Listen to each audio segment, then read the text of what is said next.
Hello friends, ಇವತ್ತು ನಮ್ಮ ಸೈಡಲ್ಲಿ ಆಲೂಗಡ್ಡೆ ಪರೋಟ ಹೇಗೆ ಮಾಡೋದು ಅಂತ ಹೇಳ್ಕೊಡ್ತಾ ಇದ್ದೀನಿ. ಫಸ್ಟ್ ಒಂದು ಕುಕ್ಕರಲ್ಲಿ ಆಲೂಗಡ್ಡೆನ ಬೇಯಕ್ಕೆ ಇಟ್ಕೊಬೇಕು. ಗ್ಯಾಸ್ ಹಚ್ಚಿ ಈಗ 3 ವಿಷಲ್ ಹೊಡ್ಸ್ಕೊಳ್ತೀನಿ. ಅದಾದಮೇಲೆ ಗೋಧಿ ಹಿಟ್ಟಿಗೆ ಸ್ವಲ್ಪ ಉಪ್ಪನ್ನ ಸೇರಿಸ್ಕೊಂಡ್ಬಿಟ್ಟು ನೀರು ಹಾಕ್ಕೊಂಡು ಕಲಿಸ್ಕೊಳ್ತಾ ಇದ್ದೀನಿ. ಚೆನ್ನಾಗಿ ಹಿಟ್ಟನ್ನ ಕಲಿಸ್ಕೊಂಡು ಚೆನ್ನಾಗಿ ನಾದ್ಕೊಬೇಕು. ನಾವು ಚಪಾತಿ ಹೇಗೆ ಮಾಡ್ಕೊತೀವೋ ಅದೇ ಥರ. ಅದಾದಮೇಲೆ ಈಗ 3 ವಿಷಲ್ ಹೊಡಿತು ಕುಕ್ಕರು. ಈಗ ಅದಕ್ಕೇನೆ ತೊಗೋಬೇಕು ಅಂದರೆ ಈರುಳ್ಳಿ, ಖಾರದ ಪುಡಿ ಮತ್ತು ಶುಂಠಿ ಬೆಳ್ಳುಳ್ಳಿ ಪೇಸ್ಟು, ಹಸಿಮೆಣ್ಸಿನ್ಕಾಯಿ. ಈಗ ಆಲೂಗಡ್ಡೆ ಚೆನ್ನಾಗಿ ಬೆಂದಿರೋದನ್ನ ಚೆನ್ನಾಗಿ ಕಟ್ ಮಾಡ್ಕೊಂಬಿಟ್ಟು ಸ್ಮ್ಯಾಶ್ ಮಾಡ್ಕೊಬೇಕು. ಚೆನ್ನಾಗಿ ಸ್ಮ್ಯಾಶ್ ಆದಮೇಲೆ ಈ ಈರುಳ್ಳಿನ ಸಣ್ಣಗೆ ಹೆಚ್ಚಿಬಿಟ್ಟು ಚಾಪರಲ್ಲಿ, ಆಮೇಲೆ ಹಸಿಮೆಣ್ಸಿನ್ಕಾಯಿ, ಕೊತ್ತಂಬರಿ ಎಲ್ಲ ಹಾಕಬೇಕು. ಅದು ಹಾಕಿದ್ಮೇಲೆ ಸ್ವಲ್ಪ ಉಪ್ಪು ಹಾಕಿ, ಆಮೇಲೆ ಆವಾಗಲೇ ತೋರಿಸಿದ್ನ ಶುಂಠಿ ಬೆಳ್ಳುಳ್ಳಿ ಪೇಸ್ಟು, ಅದು ಸ್ವಲ್ಪ ಶುಂಠಿ ಬೆಳ್ಳುಳ್ಳಿ ಪೇಸ್ಟ್ 1-2 ಸ್ಪೂನ್ ಹಾಕ್ಕೊಳ್ಳಿ.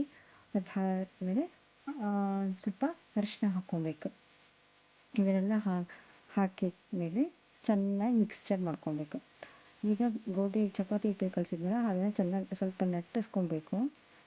ಗೋಧಿ ಹಿಟ್ಟು ಹಾಕೊಂಡು ಸ್ವಲ್ಪ ಲಟ್ಟಿಸ್ಕೊಂಡು ಆ ಟಪ್ನ ಒಳಗಡೆ ತುಂಬಿ, ನಾವು ಹೋಳಿಗೆ ಹೂರಣ ಹೇಗೆ ತುಂಬ್ತೀವಲ್ಲ ಸೇಮ್ ಟು ಸೇಮ್ ಅದೇ ಥರ ಮಾಡಿಬಿಟ್ಟು ಅದನ್ನು ಲಟ್ಟಿಸ್ಕೊಬೇಕಾಗುತ್ತೆ. ಈಗ ಕ್ಲೀನಾಗಿ ನೋಡಿ ಆ ಥರ ಮಾಡ್ಕೊಂಡಿದ್ದೀನಿ ನಾನು.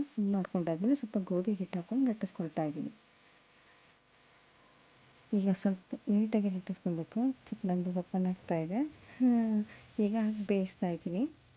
ಹಂಚ್ಮೇಲೆ ಈಗ ಬೇಯಿಸ್ತಾ ಇದ್ದೀನಿ. ಎರಡು ಸೈಡು ನೀಟಾಗಿ ಅದು ಒಳಗಡೆ ಸ್ಟಫ್ ಎಲ್ಲ ಬೇಯುತ್ತೆ, ನೀಟಾಗಿ ಬೇಯಿಸ್ಕೊಬೇಕು. ನೋಡಿ, ನಂದು ಆಲೂಗಡ್ಡೆ ಪರೋಟ ರೆಡಿ ಆಗಿದೆ. ಸೊ ಅದಕ್ಕೆ ನಾನು ಈಗ ಮಯೋನೈಸಸ್ಸು, ಚಟ್ನಿ ಮತ್ತು ಟೊಮೊಟೊ ಕೆಚಪ್ ಈ 3 ಕಾಂಬಿನೇಷನಲ್ಲಿ ಇದ್ದೀನಿ. ನನ್ನ ಮಗನಿಗೆ ತುಂಬ ಇಷ್ಟ ಆಲೂಗಡ್ಡೆ ಪರೋಟ ಅಂದರೆ. ಸೊ ಅವನ ಬಾಯಲ್ಲಿ ನೀವೇ ಕೇಳಿ ಅಂತ ಹೇಳಿ.